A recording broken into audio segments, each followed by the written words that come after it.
पाठ 12 कर्तव्य की प्रेरणा। कवि पंडित राम नरेश त्रिपाठी।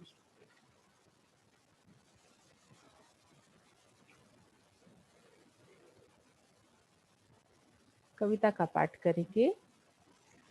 जग में सचर अचर जितने हैं, सारे कर्म निरत हैं। धुन है एक न एक सभी को, सबके निश्चित तुरत है। कवि कहते हैं इस संसार में जितने चर अचर, सचर यानी जो चल सकते हैं, अचर जो चल नहीं सकते।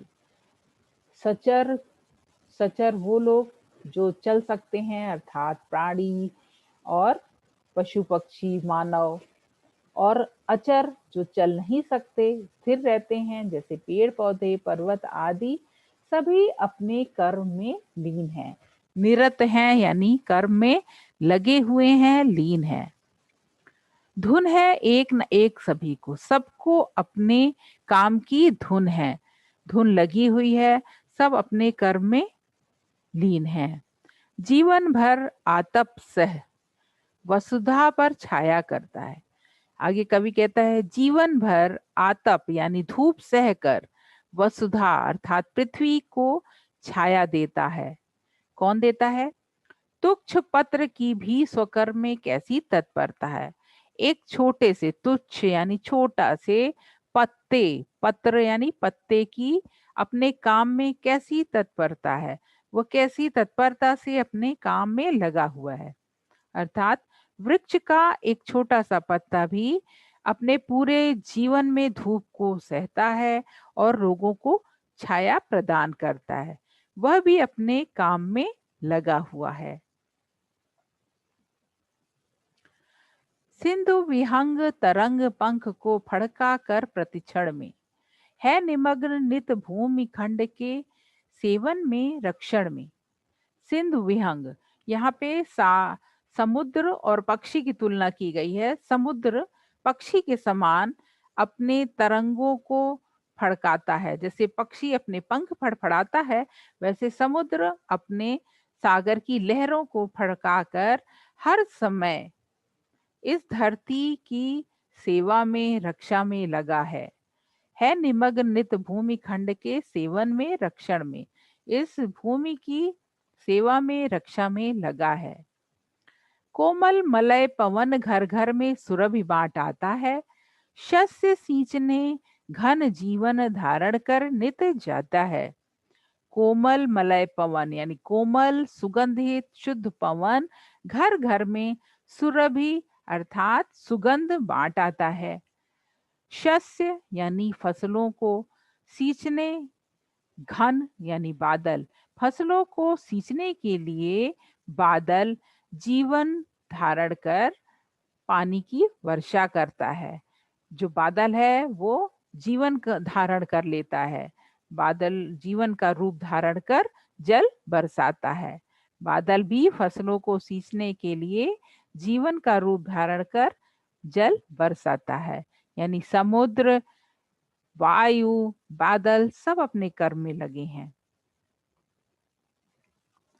रवि जग में शोभा सरसाता, सोम सुधा बरसाता।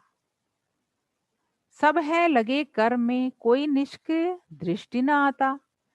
रवि अर्थात सूर्य, सूर्य भी संसार में अपनी शोभा और ऊष्मा की वर्षा करता है।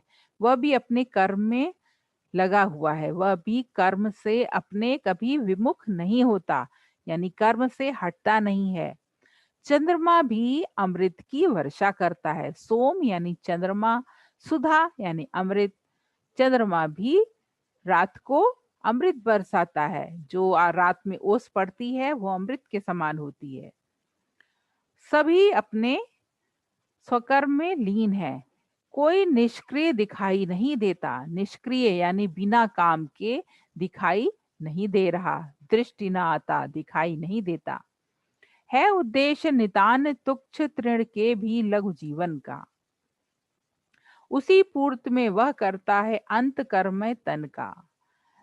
एक छोटे से तिनके, तृण यानी तिनके अर्थात घास फूस के छोटे जीवन का भी उद्देश्य है, वह उसी को पूरा करते हुए अपने कर्ममय तन का अंत करता है।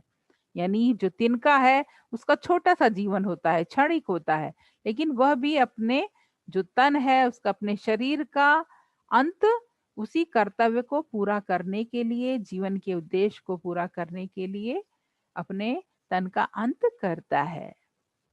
यहाँ सूर्य, चंद्रमा, तिनके आदि को कर्ममय दिखाया है।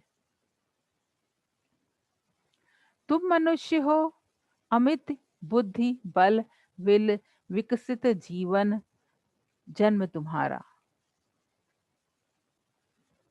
तुम मनुष्य हो, अमित बुद्धि बल, विकसित की जगह होगा विलसित। तुम मनुष्य हो, अमित बुद्धि बल विलसित जन्म तुम्हारा। क्या उद्देश्य रहित है जग में, तुमने कभी विचारा? बुरा न मानो, एक बार सोचो तुम अपने मन में, क्या कर्तव्य समाप्त कर लिए तुमने निज जीवन में। कवि कहता है कि तुम मनुष्य हो, अमित यानी अत्याधिक बुद्धि और बल से तुम्हारा जन्म हुआ है। तुम्हारा जन्म जो है अत्याधिक बुद्धि बल से युक्त जीवन है।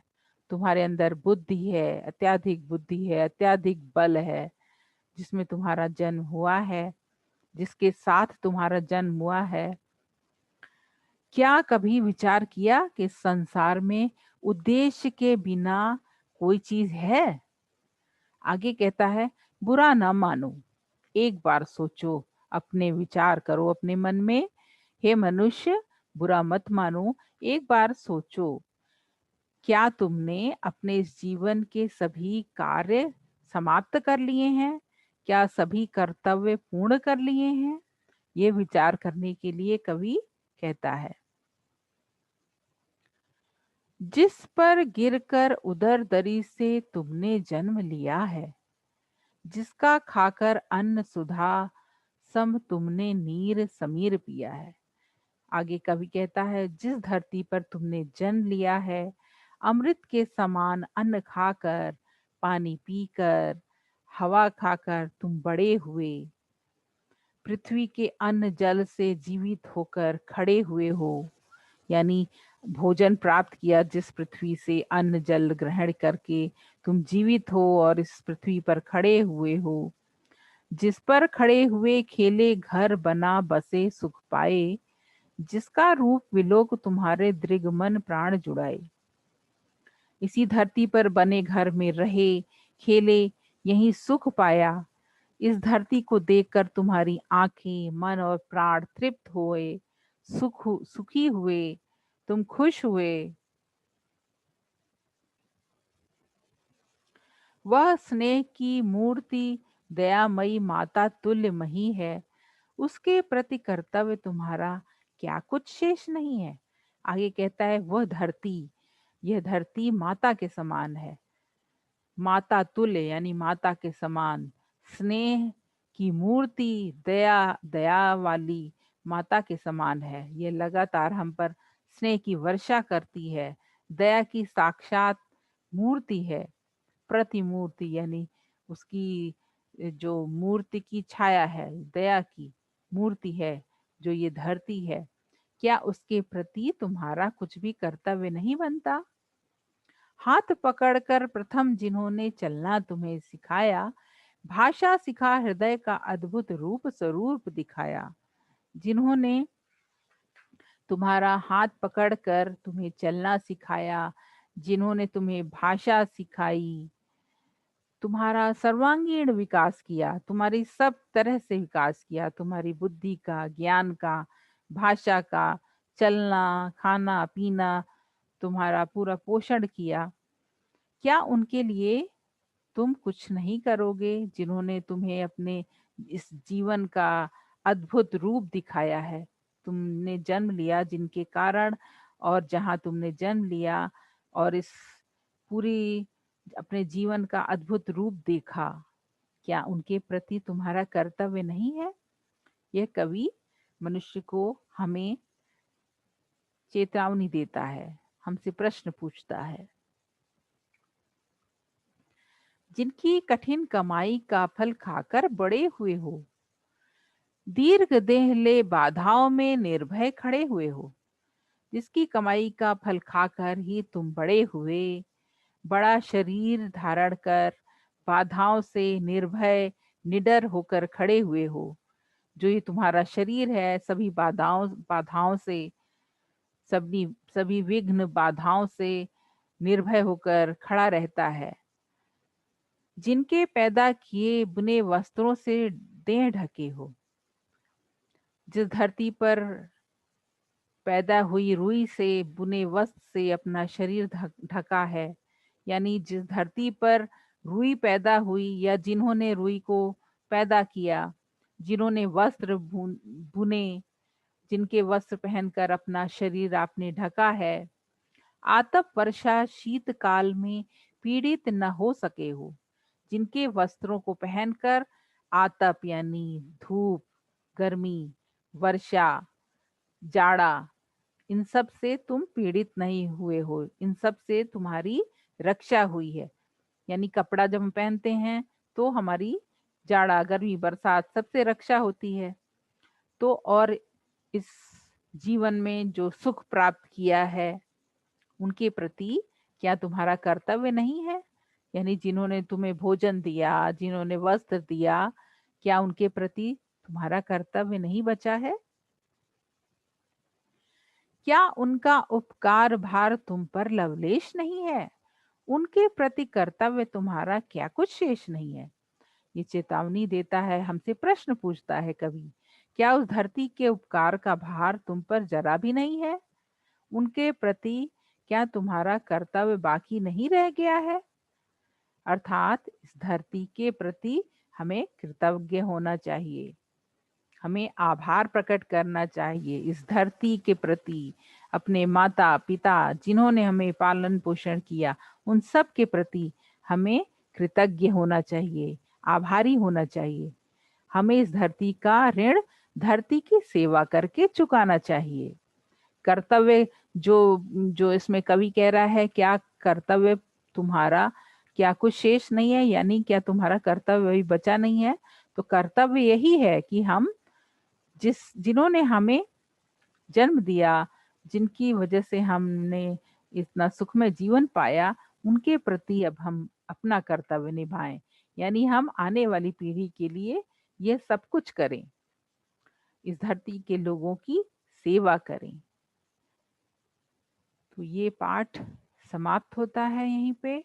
बच्चों ध्यान से इसको, कविता के भाव को समझिए, इसके अर्थ को नहीं, इसके भाव को समझिए कि कवि जो है इसमें प्रकृति की सभी वस्तुओं को कर्मरत दिखाते हुए मनुष्य को कर्म करने के लिए प्रेरित करता है। पाठ यहीं पे समाप्त होता है।